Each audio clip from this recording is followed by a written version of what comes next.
I'm not trying to rush things. So just holding off a little bit and taking my time. Yeah. So I won't graduate till next March. Okay.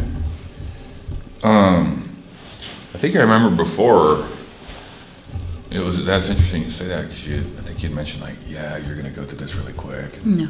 All that stuff. So what kind of changed? I didn't get the way I was overnight.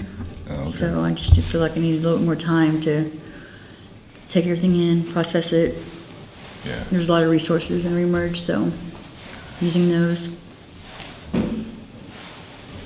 Just taking my time this time. Yeah.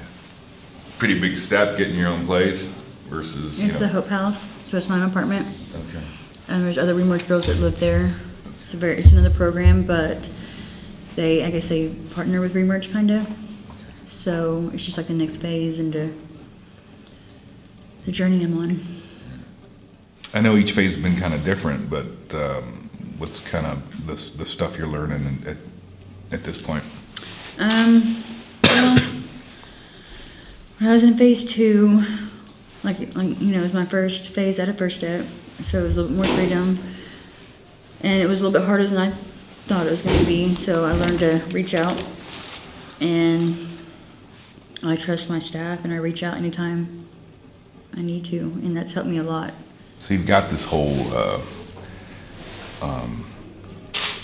network of folks now, it seems like, that are helping you out. I mean, what is that? How critical is that to you as far as maintaining stuff? It's very critical because I've gotten the trust back of my family, most of them. I've actually, me and my daughter have actually gotten closer over the last like 30 days, or like we went to court Valentine's Day, and that's when I got awarded. Like I was just asking for overnights, every once in a while, and they gave me every other weekend unsupervised.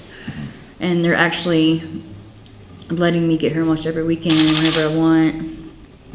So that process is going awesome, like more than I expected. You talk about like, taking time and everything, which is understandable. Does it ever feel like it's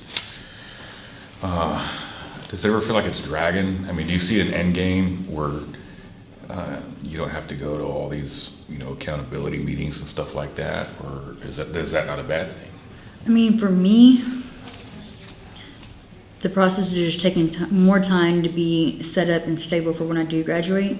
Yeah. That way I'm not struggling when I graduate, and that's why I wanted to take a little more time with it. Yeah.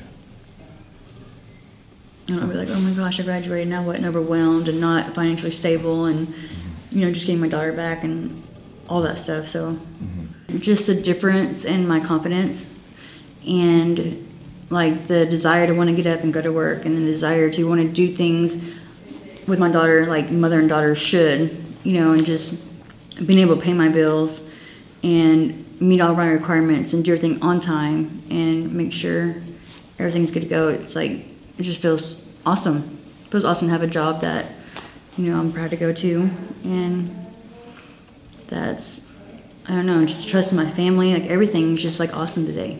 Like so much more than when I was sitting in county, didn't have anybody, and lost all hope in my family, lost hope of getting my daughter back, and it was a very sad, dark place that I was in, and today I enjoy waking up. With Better Business Bureau, we actually started hiring participants of ReMerge starting in late 2014, maybe early 2015. And that just started from a partnership with ReMerge and an affiliation with them from a prior job that I had. Addiction is something that runs in my family, and so seeing family members struggle with this and employment, it was something whenever Terry approached us and said, hey, would you be interested in hiring somebody from our program? It was a very easy conversation to have and kind of a no-brainer for us, because I've seen how hard it has been when you don't have a job and you're not financially stable to continue with your recovery. So being able to provide that to these women has been a huge bonus for us. The next thing that we really saw was once we hired one person from the program and then they referred somebody else, they really take their job very seriously, and the culture that we have here and the trust that we have. And so they only recommend people that they really trust and people that they want to work with and see every day, and people that they know will be a good fit for us, but also do a really good job, because it's part of their reputation now. They've put their neck out there for somebody else. So they only bring in other applicants who they feel like are really trustworthy. And so that's been a really great thing for us, because a lot of our other applicants that have come from ReMerge really have been referrals. If other businesses wanted to do something similar, what advice would you give them? What challenges are they gonna face? Right. For us, we started with one, and I would say it's not something where I would start like a whole program and try and develop like, okay, the next year we're going to hire 10 people from these programs. Just start with one person, and really get to know them and see how they fit within your culture of your organization, and make sure it's a good fit. One of the things that we've run into as far as a hurdle is the flexibility. The individuals that come to us that are still in programs need a lot of flexibility for doctor's appointments or therapy appointments. Maybe it's a visitation appointment with their children. They're trying to get that back. Maybe they need to take longer to go find an apartment, because they really have to spend a lot of time during the interview process to get their own place because of their history. So they need a lot of flexibility. The great thing about the individuals is they're absolutely tenacious. They are not looking for, a handout. They're looking for an opportunity to make their lives better. And so they are absolutely phenomenal employees. They're tenacious, they're driven, they want to do well, and they're very goal-oriented, which makes them just stellar. And it makes for a really good, and take this the right way, competitive workplace for other employees, because then they see how hard this person's working, and they want to do better also.